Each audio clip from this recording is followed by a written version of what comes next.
ജീവിതം അതിനൊരു അവസാനമുണ്ട്. ഏതൊരാൾ ജനിച്ചാലും നമുക്കെല്ലാവർക്കും അറിയാവുന്ന ഒരു യാഥാർത്ഥ്യമാണ് എന്നെങ്കിലും ഒരു ദിവസം മരിക്കുമെന്നത്. മരണമെന്ന യാഥാർത്ഥ്യം നിശ്ചയമാണെന്നറിഞ്ഞിട്ടും ജീവിതത്തിൽ പൊരുതുന്നവരും വെട്ടിപ്പിടിക്കുന്നവരുമാണ് മനുഷ്യർ. ഒരു നാൾ മരിക്കണം, ദൈവത്തെ കണ്ടുമുട്ടണം എന്ന ബോധമുള്ള കുറേ മനുഷ്യർ. അവർ തങ്ങളുടെ ജീവിതത്തിൽ പല നല്ല കാര്യങ്ങളും ചെയ്യുന്നു. എന്നാൽ മരണത്തിനു ശേഷം ഒരു ജീവിതമില്ല, ദൈവത്തെ കണ്ടുമുട്ടാനില്ല എന്ന് വിചാരിക്കുന്ന കുറേ ആളുകളുമുണ്ട്. അവരവരുടെ ജീവിതം ഈ ഒരു ലോകത്ത് അവർക്കിഷ്ടമുള്ളതുപോലെ ജീവിച്ചു തീർക്കുന്നു. നമ്മളെ സ്നേഹിക്കുന്നവരെ ഒരു ദിവസം വിട്ടുപിരിയേണ്ടതുണ്ട്. നമ്മുടെ കണക്കുകളിലൂടെ ജീവിതം ഒഴുകുമ്പോൾ എത്ര പേരാണ് അതിൻ്റെ മരണമെന്ന വാസ്തവം മനസ്സിലാക്കുന്നത്? മരണം ഓരോരുത്തർക്കും നിശ്ചിതമാണ്. പക്ഷേ അതിനു മുന്നേ നമ്മൾ എന്തെങ്കിലും മാറ്റങ്ങൾ വരുത്തേണ്ടതുണ്ടോ? ആത്മാവിനും ബന്ധങ്ങൾക്കുമുള്ള നീതി വരുത്താൻ നമ്മൾ എന്തെല്ലാം കാര്യങ്ങളാണ് ചെയ്യേണ്ടത്? മരണമെന്ന സത്യത്തിന് മുന്നിൽ ഏതൊരാൾക്കും പിടിച്ചു നിൽക്കാൻ കഴിയില്ല. നമ്മൾ അതിന് തയ്യാറല്ല എന്ന് വേണമെങ്കിൽ പറയാം.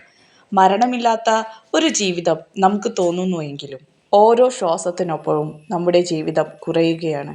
എന്നിട്ടും എന്തുകൊണ്ടാണ് മനുഷ്യരിൽ യാതൊരു മാറ്റങ്ങളും സംഭവിക്കാത്തത്? ജീവിതം എന്നത് ഒരു യാത്രയാണ്. ഈ ജീവിതത്തിൽ നമുക്ക് ഒരുപാട് പരീക്ഷണങ്ങൾ നേരിടേണ്ടി വരും. ഒരുപാട് നമുക്ക് പഠിക്കേണ്ടതുണ്ട്. ഇവിടെ നമ്മൾ പഠിക്കേണ്ടത് ആത്മാവിനെ വളർത്താനാണ്. എങ്ങനെയാണ് നമ്മുടെ ആത്മാവിനെ വളർത്തുന്നത്? ദൈവം മനുഷ്യർക്ക് നൽകിയ ഏറ്റവും വലിയ അനുഗ്രഹമാണ് ചിന്തിക്കാനും അതിനനുസരിച്ച് പ്രവർത്തിക്കാനുമുള്ള കഴിവ്. അതുകൊണ്ട് തന്നെ മരിക്കുന്നതിന് മുമ്പ് നമ്മൾ ജീവിതത്തിൽ വരുത്തേണ്ടതായ ഒരുപാട് പ്രധാനപ്പെട്ട മാറ്റങ്ങളുണ്ട്. അത് നമ്മുടെ ആത്മാവിനും ബന്ധങ്ങൾക്കും സമാധാനത്തിനും വളരെയധികം സഹായകമാകുന്നതാണ്. ഒരേ ഒരു ജീവിതത്തിൽ നമ്മൾ എന്തെങ്കിലും ചെയ്യുമ്പോൾ അത് ആലോചിച്ച് അതിൽ ആത്മാർത്ഥത കാണിച്ച് ജീവിതം വിശകലനം ചെയ്ത് മനസ്സിന് സമാധാനം ഉണ്ടാക്കുന്ന രീതിയിൽ ചെയ്യാൻ ശ്രമിക്കുക. പണം, പ്രശസ്തി ഇതെല്ലാം അത്യാവശ്യമാണ് എങ്കിലും നമ്മുടെ ജീവിതത്തിന് ഒരു അർത്ഥമുണ്ടാകണമെങ്കിൽ നമ്മൾ ചെയ്യേണ്ടതായിട്ടുള്ള കുറേ കാര്യങ്ങളുണ്ട്. അതിലാദ്യം തന്നെ വേണ്ടത് നമ്മുടെ ആത്മാവിനോട് നീതി പുലർത്തുക എന്നതാണ്.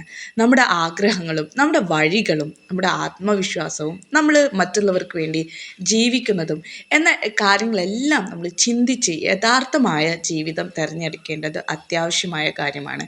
അതോടൊപ്പം തന്നെ ദൈവത്തോടും മനുഷ്യരോടും ഒരുപോലെ നന്ദിയും വിനയവും പ്രകടിപ്പിക്കാനും നമുക്ക് സാധിക്കണം. ഓരോ ചെറിയ അനുഗ്രഹവും അനുഭവവുമാണ് ജീവിതം രൂപപ്പെടുത്തുന്നത്. അതുകൊണ്ട് തന്നെ നമ്മുടെ ഓരോ അറിവുകളും അനുഭവങ്ങളും അടുത്ത തലമുറയുമായി പങ്കിടുക.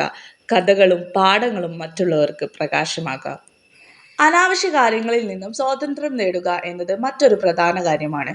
ഹൃദയത്തിൽ ഭാരം വയ്ക്കുന്ന ചിന്തകളും ആഗ്രഹങ്ങളും വിട്ടുകളയുക.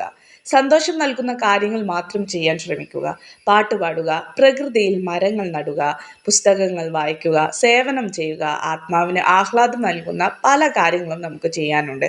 അതെല്ലാം ചെയ്യുന്നതോടുകൂടി തന്നെ നമ്മുടെ ജീവിതത്തിന് ഒരർത്ഥമുണ്ടാകുന്നു. മരണത്തിന് മുന്നേ നമുക്ക് ചെയ്യേണ്ടതായിട്ടുള്ള പല കാര്യങ്ങളുണ്ട് എന്നുള്ള യാഥാർത്ഥ്യം നമുക്ക് മനസ്സിലാക്കാൻ സാധിക്കും. നമുക്ക് ഏറ്റവും പ്രിയപ്പെട്ടവരോട് നമുക്ക് നല്ല രീതിയിൽ പറയേണ്ട കുറേ വാക്കുകളുണ്ട്. അത് അവരുടെ മനസ്സിന് വല്ലാതെ സ്വാധീനിക്കുന്നതാണ്. അതുപോലെ തന്നെ സമ്മാനങ്ങൾ അവർക്ക് കൊടുക്കുക, അവർക്ക് നൽകേണ്ട കുറിപ്പുകൾ, ഇതെല്ലാം നമുക്ക് മരണത്തിന് മുന്നേ തന്നെ തയ്യാറാക്കാം. അതൊരിക്കലും നഷ്ടമാവില്ല. മരണത്തെ സ്വാഭാവികമായി കാണുക. എങ്കിൽ മാത്രമേ വർഷങ്ങളായിട്ടുള്ള പിണക്കങ്ങളും തെറ്റിദ്ധാരണകളും എല്ലാം മാറി നമ്മുടെ ബന്ധങ്ങൾ പുനരുജ്ജീവിപ്പിക്കാൻ സാധിക്കുകയുള്ളൂ. ഒരു ശാസ്ത്രത്തിന് പോലും പ്രെഡിക്റ്റ് ചെയ്യാൻ പറ്റാത്ത ഒരു കാര്യമാണ് മരണം എന്നത്. അതിന് ഒരു പ്രായപരിധിയൊന്നുമില്ല. ഏത് സമയം വേണമെങ്കിലും നമ്മുടെ കൂടെ പിറപ്പായിട്ട് നമ്മുടെ മരണമുണ്ട്. അതുകൊണ്ട് തന്നെ എന്തിനു വേണ്ടിയിട്ടാണ് ആളുകൾ പരസ്പരം കുറ്റപ്പെടുത്തുന്നതും ഒറ്റപ്പെടുത്തുന്നതും പരസ്പരം തെറ്റിദ്ധരിക്കുന്നതും പിണങ്ങുന്നതും ഇണങ്ങുന്നതും എന്ന് മനസ്സിലാവുന്നില്ല. മൗനം പാലിക്കേണ്ടവിടത്ത് മൗനം പാലിച്ചുകൊണ്ട് തന്നെ നമ്മുടെ മരണം നമ്മുടെ കൂടെ ഉണ്ട് എന്ന ബോധത്തോടു കൂടിയിട്ട് തന്നെ നമ്മുടെ സഹജീവികളോടും നമുക്ക് പ്രിയപ്പെട്ടവരോടും നമ്മുടെ അയൽവാസികളോടും അങ്ങനെ നമ്മുടെ ചുറ്റുപാടുമുള്ളവരോടും നമ്മുടെ സമൂഹത്തോടും എല്ലാം നമ്മൾ നല്ല രീതിയിൽ വർത്തിക്കുക. ഒന്ന് ആലോചിച്ച് നോക്കൂ, നമ്മുടെ മരണത്തോടു കൂടി നമുക്ക് എന്ന് പറയാനുണ്ടായിരുന്ന നമ്മുടെ സ്വന്തം എന്ന് വിചാരിക്കുന്ന എല്ലാ കാര്യങ്ങളും നഷ്ടപ്പെടുകയാണ്. നമ്മൾ ചെയ്ത നല്ല കാര്യങ്ങൾ മാത്രമേ നമ്മുടെ കൂടെ ഉണ്ടാവുകയുള്ളൂ.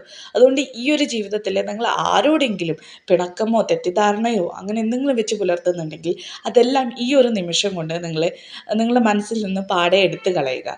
മരണം ഒരു ഭീഷണിയല്ല, അത് ജീവിതത്തിൻ്റെ ഭാഗമാണെന്ന് മനസ്സിലാക്കണം. അതിനായി തന്നെ ആത്മീയമായി മുന്നൊരുക്കം ചെയ്യുകയും വേണം. അസുഖം ബാധിച്ച് നമ്മൾ മരണപ്പെടും എന്ന് നമുക്കൊരു ബോധ്യമുണ്ടാകുന്ന സമയത്തല്ല നമ്മൾ നമ്മുടെ മനസ്സിൽ വെച്ചിരിക്കുന്ന നീരസതയോടും മാനസിക ബുദ്ധിമുട്ടിനോടും നമ്മൾ അതിജീവിക്കേണ്ടത്. അതിനാൽ ജീവിച്ചിരിക്കുമ്പോൾ തന്നെ നമ്മോട് തെറ്റ് ചെയ്തവരോട് ക്ഷമിക്കുകയും നമ്മുടെ തെറ്റുകൾക്ക് ക്ഷമ ചോദിക്കുകയും ചെയ്യേണ്ടതാണ്. നമ്മുടെ കുടുംബാംഗങ്ങൾക്കും സുഹൃത്തുക്കൾക്കും നമുക്ക് കൊടുക്കാൻ കഴിയുന്ന അത്രയും സ്നേഹം പ്രകടിപ്പിക്കുക. പലരും ജീവിതത്തിൻ്റെ അവസാനം വരെ സ്നേഹവാക്കുകൾ പറയാതെ മരണപ്പെടുന്നു.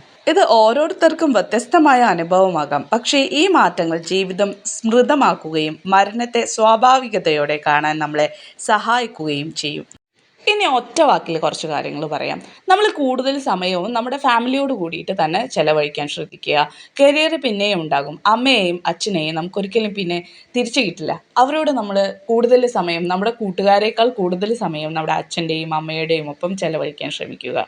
അതുപോലെ തന്നെയാണ് ഭാര്യയാകട്ടെ ഭർത്താവായിക്കോട്ടെ, നമ്മുടെ ഫാമിലിയാണ് നമുക്ക് ഇമ്പോർട്ടൻ്റ് ആയിട്ട് ഉണ്ടാവേണ്ടത്. സ്നേഹം പ്രകടിപ്പിക്കാനും വാക്കുകൾ തുറന്നു പറയാനും ശ്രമിക്കുക.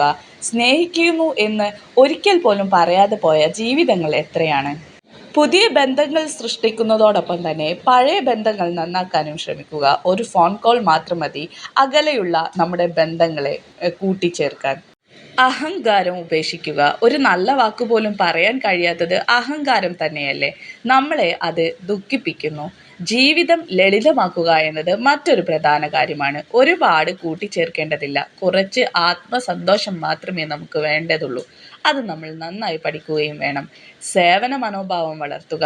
നമുക്ക് ലഭിച്ചത് മറ്റൊരാളെ സഹായിക്കാൻ ജീവിത സഹായം നൽകുമ്പോൾ മഹത്വം നേടുന്നു. ദുഃഖങ്ങളോട് സൗഹൃദം സ്ഥാപിക്കുന്നത് നല്ലൊരു കാര്യം തന്നെയാണ്. എന്തെന്ന് വെച്ചാൽ ദുഃഖം നമ്മളെ വളർത്തുന്ന അധ്യാപികയാണ്. അതിനാൽ അതിനോട് സൗഹൃദം സ്ഥാപിക്കാം.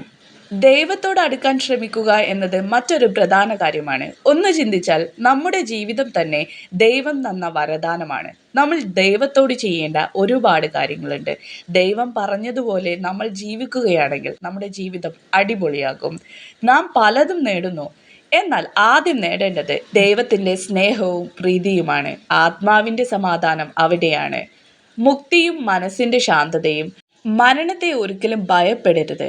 നമ്മുടെ ജീവിതത്തിൻ്റെ അവസാനമല്ല മരണം, മറ്റൊരു ജീവിതത്തിലേക്കുള്ള പടിയേറ്റം മാത്രമാണ്. സ്വന്തം ജീവിതത്തെ വിലയിരുത്തുക. ഞാൻ ആരെയാണ് വേദനിപ്പിച്ചത്, ആരെയാണ് സ്നേഹിച്ചത്, ആരെ സഹായിച്ചു, ആരെ ഉപേക്ഷിച്ചു. ഇതെല്ലാം അത്യാവശ്യമായ കാര്യമാണ്. ഓരോ ദിവസവും ഓരോ അവസരം പോലെ ജീവിക്കുക. നമുക്ക് ഇന്നാണ് അവസാന ദിവസം എന്ന കരുതുമ്പോൾ നമ്മൾ വലിയ മാറ്റങ്ങൾ ജീവിതത്തിൽ വരുത്തും.